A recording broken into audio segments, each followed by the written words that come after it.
குடும்பஸ்தனுடைய கதைய 2018ல இருந்து நீங்க பொத்தி பொத்தி வச்சிருந்ததா கேள்விப்பட்டோம். அப்படியா? பொத்தி பொத்திலாம் வைக்கல.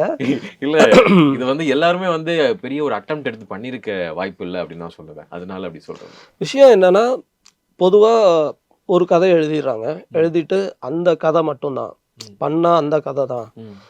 அப்படின்னு சொல்லி வெயிட் பண்றாங்க வருஷக்கணக்குல. நானும் ராஜேஷும் அப்படி பண்ணல. ஓகே. நாங்க எப்பவுமே வேற வேற கதைகள் பேசிக்கிட்டே இருப்போம். ம். எது நமக்கு அந்த சந்தர்ப்ப சூழ்நிலைக்கு தகுந்தபடி வாய்ப்பு வருதோ, ம். ம்.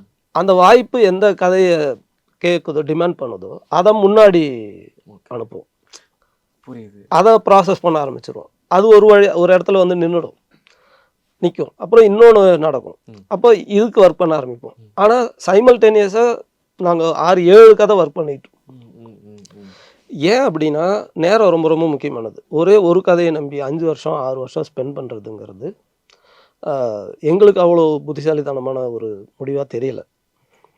ஆ. ரொம்ப அப்சசிவா அந்த கதை தான் என் கதை. உயிர குடுத்து எழுதியிருக்கேன். அப்படியெல்லாம் இல்ல. We are very practical. Okay.